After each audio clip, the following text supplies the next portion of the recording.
I've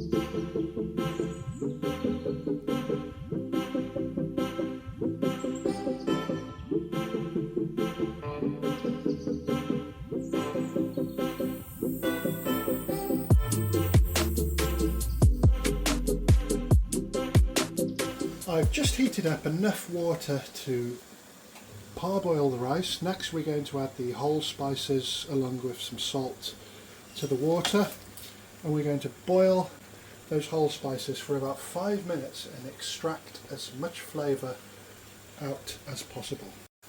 As that boils away, let's talk about the rice. So I'm using the best quality basmati rice called Dawat. Picture on the screen right now. That's been thoroughly washed, so the water's no longer cloudy, and it's been soaking for half an hour. Those whole spices have now been boiling for 5 minutes. You can see the colour of the water's changed. Next, let's add the rice. We're only going to cook the rice about 60%, so as soon as it's expanded, it's ready to drain. We'll come back once that happens. Just going to put the rice on another ring. We can start caramelizing our onions. So we want the pan for caramelizing the onions on a medium heat, nice and slow and low. We don't want the onions to cook too quickly. We're going to add some ghee.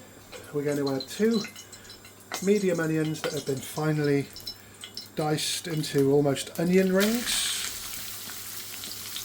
And to that, we're going to add some sugar to help the caramelization and some salt to draw the moisture out of the onions and add a little seasoning.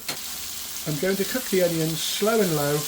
You don't want the onions to burn, so stir regularly. This is going to take a little bit of time, so be patient. Just a couple of minutes later, the rice has doubled in size. Whether you take the whole spices out is up to you. Just remember, in India, leaving the whole spices in a dish shows that you're really looking after your guests. So I'm leaving them in, and I'm going to drain this rice. I've just drained the rice in a conical sieve. You can just allow that to rest, but make sure it's not fully cooked. About 60% cooked. The rice still has plenty of resistance. The onions are exactly how I want them. What you're going to find, I have a plate here with some tissue paper on, is as they cool down and come out of the oil, they turn a shade darker. So you want to take the onions out of the oil a little bit earlier than you think. So that's the rice draining. We've got our beautiful biryani pre-fried caramelized onions.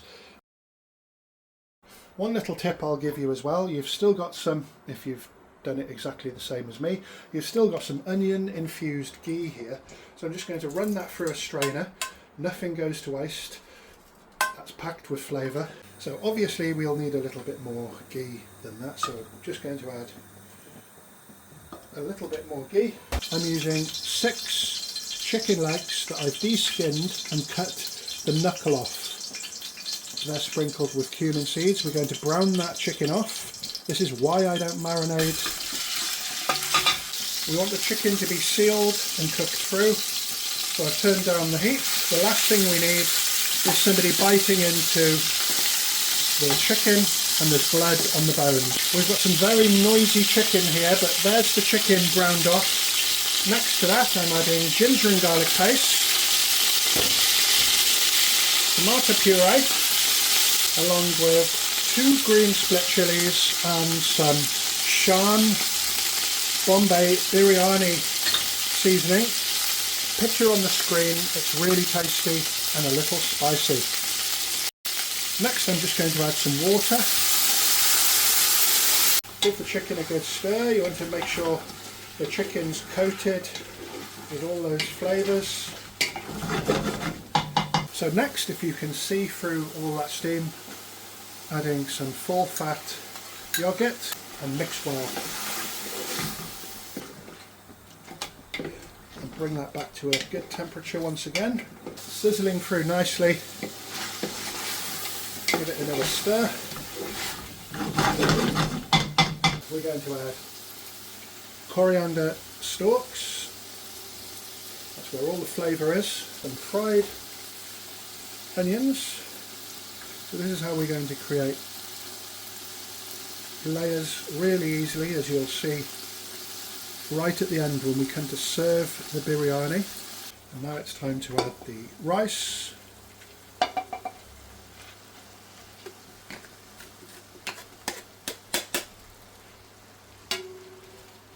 Flatten it out.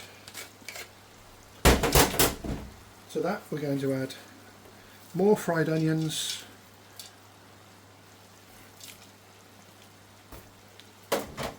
some fresh coriander. Save a little bit for later as well to garnish, because once you steam the coriander it loses its colour. So next you saw me adding some saffron to some milk, and look at the amazing colour. You want to splash that on so the rice is going to have a two-tone effect. And next we've got some Cara water, screw pine. Picture on the screen, it gives a delicious authentic taste. Even though this is a pressure cooker, I'm just going to place the lid on without sealing it, and I'm going to put that on a very gentle flame for about 15 minutes and allow to rest. We'll come back and I just cannot wait to see what this is going to be like.